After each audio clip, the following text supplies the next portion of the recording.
A story that exploded overnight. LeBron James may have just walked into the most dangerous final chapter of his career, and the cameras might already be waiting for him. Days after his stunning move to the Philadelphia 76ers, reports surfaced that ESPN was closing in on a season-long documentary following LeBron behind the scenes, immediately drawing comparisons to Michael Jordan's legendary The Last Dance. But almost as fast as that story exploded, LeBron's own inner circle pushback, turning what looked like a celebration into a full-blown battle over who gets to control the final pages of his legacy. According to the report described in the original story, negotiations were supposedly so advanced that one source compared them to being at the 1-yard line. Cameras could follow LeBron throughout his first season in Philadelphia, while producers dig through decades of archival footage, including material dating all the way back to the beginning of his NBA journey. On paper, it sounded massive. One of basketball's biggest icons.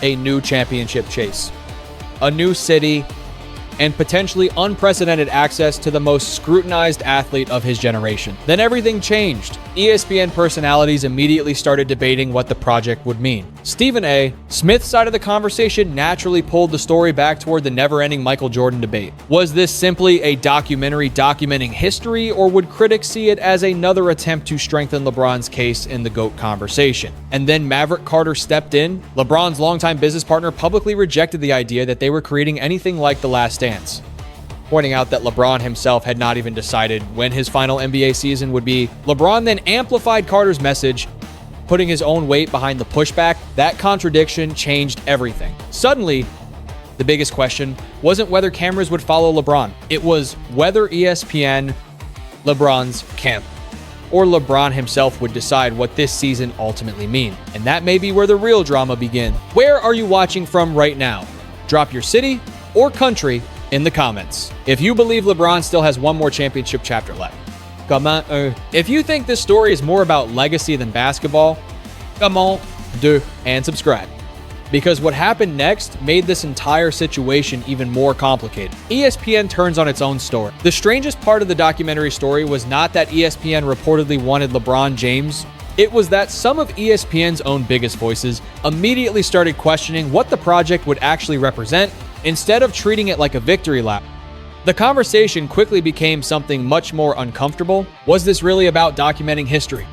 Or was it about influencing how history would remember LeBron? Stephen A. Smith had an obvious doorway into the debate. For years, his discussions about LeBron have repeatedly collided with the shadow of Michael Jordan. So the moment a documentary was compared to The Last Dance, the GOAT conversation came rushing back into the room. Every championship, every finals loss, every statistical milestone, and every decision LeBron had made suddenly felt connected to something much larger than one season in Philadelphia. But Chris Canty looked at the situation differently. His concern was pressure. According to the scenario described in the original report, LeBron was entering Philadelphia on a dramatically smaller contract than several of the stars around him. That created an unusual dynamic. If the Sixers failed, Canty's argument was that the harshest criticism might not even fall on LeBron. It could fall on the players carrying the largest financial expectations, especially Joel Embiid. That made the documentary idea even more fascinating. LeBron could potentially become the central character in a season where he was no longer required to be the central engine of everything happening on the court. Then Brian Windhorst added another layer. Windhorst emphasized just how tightly LeBron had controlled the process surrounding his decision. Even people close to the situation reportedly did not know exactly what direction he would choose until extremely late. That mattered because LeBron has spent years operating on his own timeline, his decisions, his announcements, his messaging, his terms. So why would the most personal documentary of his career suddenly be framed publicly before LeBron himself had officially framed it? Inside that question was the first real warning sign that something about the story did not completely fit, and only hours later, LeBron's closest business partner would make that warning impossible to ignore. Maverick Carter changes everything. One post changed the entire temperature of the story. Maverick Carter did not release a carefully polished corporate statement. He did not appear on television. He did not leave the response to anonymous representatives. According to the original story, Carter went directly to social media and rejected the comparison that had already taken over the basketball world. They were not doing anything like The Last Dance. More importantly, Carter emphasized that LeBron did not even know when his final season would be. That distinction was enormous, because calling something LeBron's version of The Last Dance does more than describe a documentary style. It implies finality. It tells the audience that the ending has arrived before the central figure has actually said the story is ending. Then LeBron reposted Carter's response. At that moment, the situation stopped being a simple disagreement between reporters and fans. LeBron had effectively amplified the message from the man who had helped manage his business world for decades. Now, two versions of the same story existed at once.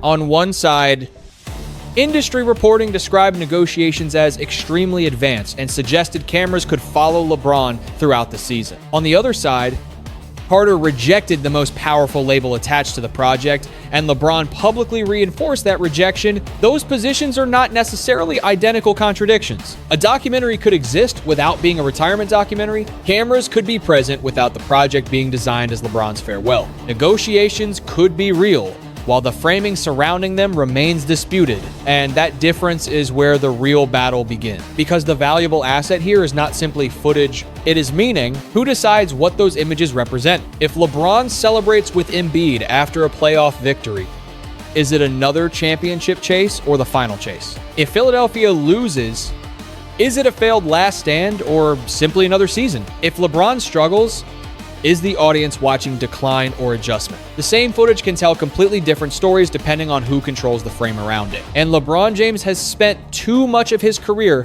understanding media power to casually surrender that control. That is why Philadelphia mattered. Because before anyone can understand the battle over the documentary, they have to understand why LeBron supposedly chose this team in the first place, why Philadelphia became the battleground. Philadelphia was not presented in the original story as a random destination. It was presented as the result of a chain of decisions that suddenly made the Sixers look like something LeBron could not easily ignore. During the free agency process described in the sample, LeBron spoke publicly about wanting to compete at a high level and about finding an organization committed to championship habits. Then came the phrase that immediately caught everyone's attention: trust the process. In NBA language, that phrase has been inseparable from Philadelphia for years. Whether LeBron intended it as a clue or not, people heard it, but Philadelphia still had competition. Miami, Cleveland, and Golden State were all described as possibilities. The uncertainty became part of the spectacle because LeBron's circle reportedly kept the final direction extraordinarily private. Then Philadelphia changed its roster. The sample describes the arrival of Jaylen Brown as the move that transformed the Sixers from an interesting possibility into a legitimate destination in LeBron's mind. Suddenly, the theoretical lineup had star power everywhere. Joel Embiid inside, Brown on the wing, Tyrese Maxey creating pressure with speed, and LeBron bringing experience, playmaking, and postseason knowledge. Then came the recruiting. Embiid, Brown, and Maxey were all described as being involved, with Maxey taking an especially active role. The message was simple. Philadelphia believed LeBron could be the piece that turned talent into something larger. And that is where the emotional logic of the decision becomes important. At this stage of LeBron's career, another massive contract would not redefine him. Another season of statistics would not redefine him, but helping a franchise end a championship drought, that could. Philadelphia had not won the NBA championship since 1983. For a player whose legacy already includes delivering a historic championship to Cleveland, the narrative possibilities were impossible to miss. Another city, another drought, another chance to become attached permanently to a franchise's history. But there was one detail that changed the entire pressure equation: the contract, because according to the story, LeBron was not entering Philadelphia with the financial profile of the superstar everyone expected him to be. And that meant the Sixers were building one of the strangest championship experiments the league had ever seen. The contract that changed the pressure for most of LeBron James's career. Expectations followed his salary, status, and power. Philadelphia, at least in the scenario presented by the sample, turned that equation upside down. The reported deal was modest by LeBron standards. Instead of arriving as the massive financial centerpiece of the roster, he would be surrounded by players carrying much larger contractual commitments. That matters because NBA blame is rarely distributed evenly. When an expensive team collapses, fans immediately search for the player who was supposed to justify the investment. When a superstar signs a massive deal, Every bad playoff possession becomes part of the contract discussion. But what happens when LeBron James enters the room without carrying the largest number on the payroll? Chris Canty's argument attacked that question directly. If Philadelphia failed, why would the veteran playing on a relatively small deal receive the same financial criticism as the stars earning dramatically more? That does not mean LeBron would escape scrutiny. His name alone guarantees attention, but the type of scrutiny changes. Instead of asking whether LeBron justified the contract, people could ask whether Embiid delivered as the franchise centerpiece, whether Brown fit the structure, whether Maxey took another step, whether the roster around LeBron was actually as powerful as it looked, and if Philadelphia succeeded, then the story becomes almost unfairly powerful for LeBron's legacy. He could be portrayed as the veteran who sacrificed money and individual control to join a talented group for one more serious championship run. That is documentary gold. Every locker room conversation becomes meaningful. Every losing streak becomes tension. Every injury scare becomes uncertain. Every playoff game becomes potentially historic. But the structure also creates danger. When cameras follow a team carrying championship expectations, ordinary problems stop feeling ordinary. Disagreements can become storyline. Bad stretches can become symbols. A disappointing playoff exit can become the emotional ending producers never expected to capture. That is why the documentary cannot be separated from the basketball. LeBron may control the messaging, ESPN may control part of the production, but neither side can control the scoreboard, and if there is one comparison guaranteed to make that scoreboard feel even heavier, it is the name that has followed LeBron for almost his entire career. Michael Jordan. The ghost of Michael Jordan returns. The moment The Last Dance entered the conversation, the documentary stopped belonging only to LeBron James. Michael Jordan was suddenly part of it too. That is the unavoidable reality of LeBron's career. Almost every major accomplishment eventually gets filtered through the same question. Does this move him closer to Jordan? Past Jordan?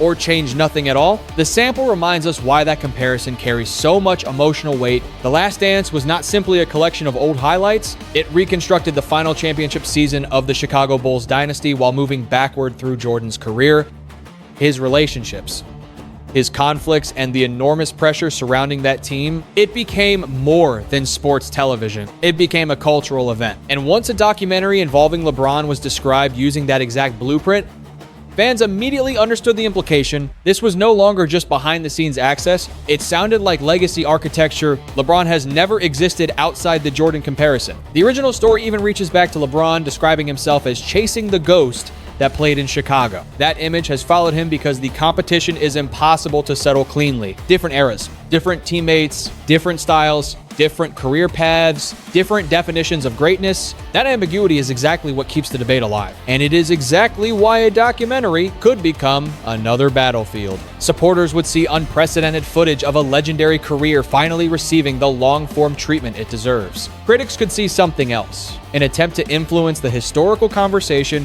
while LeBron is still actively adding chapters to the story. That tension becomes even sharper because LeBron's career is not officially finished. If he has another season after Philadelphia, then calling this his final dance would immediately look premature. If he wins a championship, the documentary gains an ending producers could barely script. If he loses, the meaning changes again. And suddenly, Maverick Carter's resistance to the label makes perfect sense. Because once a story is packaged as the ending, the audience starts judging everything through the lens of goodbye.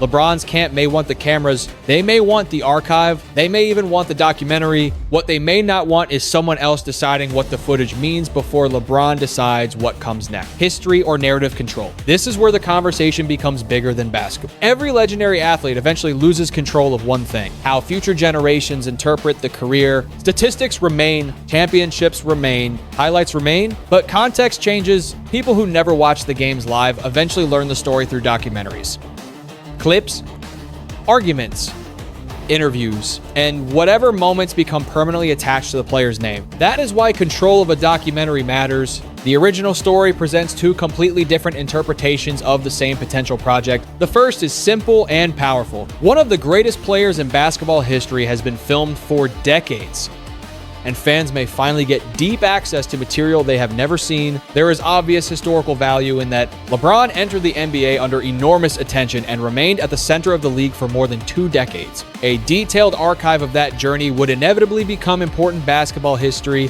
but the second interpretation is more controversial. If LeBron or the people closest to him have substantial influence over the project, Critics may question whether viewers are seeing history or a carefully curated version of history, which arguments make the final cut, which failures receive context, which conflicts receive explanation, which critics appear, which teammates tell their version. Those questions are not unique to LeBron. Every documentary makes choices. But LeBron's situation is different because the Jordan debate guarantees those choices will be inspected aggressively. A single sequence could restart years of argument. A private conversation could reshape how fans understand an old decision. Previously unseen footage could strengthen one version of an event while weakening another. That is why the phrase narrative control keeps hanging over this story. And yet there is another side people often forget. LeBron is not obligated to surrender the story of his life to people who have spent decades debating him from a distance. He has every reason to care about accuracy, ownership, and context. The real question is not whether he should have a voice. It is how much control any one person should have over a documentary that may eventually become part of basketball's historical record. And LeBron enters that debate with something almost no superstar before him possessed at this scale: his own media machine, the empire behind LeBron. LeBron James is not simply an athlete waiting for a television network to decide how to tell his story. That may be the most important difference between this situation and the documentaries that came before it. The sample points directly towards Spring Hill, the production business built by LeBron and Maverick Carter. Through that world, LeBron's team has already accumulated experience producing entertainment, sports storytelling, and long-form media projects. That changes the negotiating power completely. Imagine a younger superstar 20 years ago. A major network offers unprecedented documentary treatment, archival access, and national distribution. For most athletes, the network automatically becomes the dominant storyteller. LeBron does not live in that world. He has spent years building his own infrastructure. Carter understands production. LeBron understands branding. Their broader business operation understands that documentaries are not just television programs. They are permanent pieces of intellectual property capable of shaping a public image long after the athlete stops playing. That makes Carter's reaction to the Last Dance comparison much easier to understand. The dispute may not be about whether cameras exist. It may not even be about whether ESPN participates. It could ultimately be about ownership of the premise itself. ESPN benefits from selling the biggest possible story: LeBron's final season, documented in real time. Carrying echoes of Jordan's famous farewell championship, LeBron's camp has a different incentive. Why lock yourself into an ending you have not chosen? Why allow another athlete's documentary to define the branding of your own? Why surrender the language surrounding your legacy when your entire business structure has been built around having the power to tell stories independently? The footage therefore becomes almost secondary. The frame is the prize, and the stakes increase because the basketball season cannot be rewritten in an editing room. If Philadelphia starts winning, the documentary naturally becomes triumphant. If the team struggles, the cameras could capture something far more complicated. That is the beauty and danger of filming a season before anyone knows the ending. LeBron may have spent decades learning how to control his message, but there is one force his media empire cannot negotiate with: what happens when the games begin. If Philadelphia wins or collapses, forget the documentary for a moment, forget the GOAT debate, forget ESPN. Eventually, someone has to throw the ball up, and Philadelphia has to prove that this experiment actually works. That is where every storyline collides. On paper, the version of the Sixers described in the sample carries enormous star power. Joel Embiid remains the interior centerpiece. Jaylen Brown brings two-way strength and championship-level experience. Tyrese Maxey adds speed and offensive pressure. Then LeBron arrives with decades of knowledge about how playoff series change from game to game. The possibilities are obvious, but talented teams fail every year. Chemistry cannot be guaranteed. Health cannot be guaranteed. Roles cannot be guaranteed. And when expectations become championship or bust, even a good season can feel like failure. If Philadelphia wins the title, the narrative writes itself. LeBron would have another extraordinary late career chapter.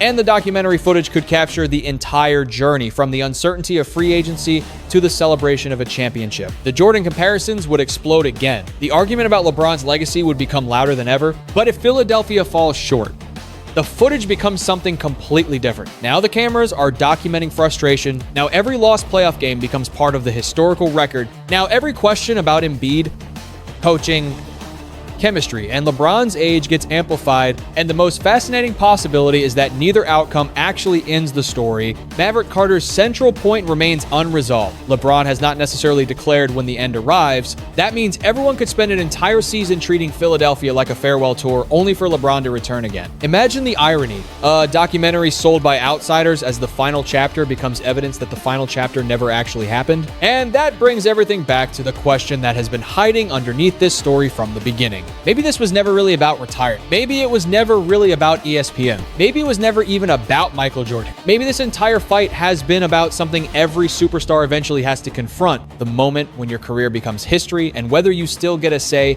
in how that history is written, who writes the final chapter. After all the reports, reactions, denials, and comparison, the biggest lesson may be surprisingly simple. LeBron James can influence his legacy, but he cannot completely control it. Neither can ESPN, neither can Maverick Carter, neither can Stephen A. Smith, and neither can the fans arguing about Michael Jordan every night. Legacy is created somewhere between performance and memory. LeBron can choose Philadelphia. He can choose the people around him. His business team can negotiate how cameras gain access and how a project is presented. He can reject a label that assumes his retirement before he has announced one. Those are meaningful forms of control. But once the season starts, basketball takes control of the next part. A championship changes the documentary. A playoff collapse changes the documentary. A heroic performance changes the conversation. So does a night when age finally looks stronger than reputation. That uncertainty is what makes the story worth following. And strategically, Philadelphia represents a fascinating gamble.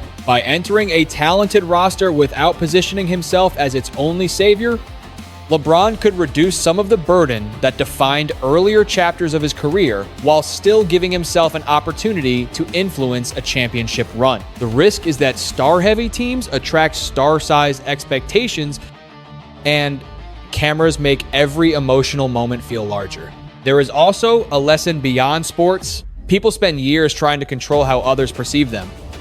But reputation is strongest when actions support the story being told. No documentary can manufacture a championship. No debate show can erase one. No social media argument can settle every disagreement about greatness. History usually becomes more honest with distance. And maybe that is the healthiest way to approach the Jordan versus LeBron argument too. Fans do not need to tear down one legend to appreciate another. Different generations can produce different kinds of greatness without turning admiration into hostility. So if this documentary eventually happens, perhaps the most interesting thing will not be whether it becomes LeBron's version of The Last Dance. It will be whether LeBron's next season creates a story powerful enough that nobody needs to tell us what it means. If you believe LeBron still has another championship chapter waiting for him, come on.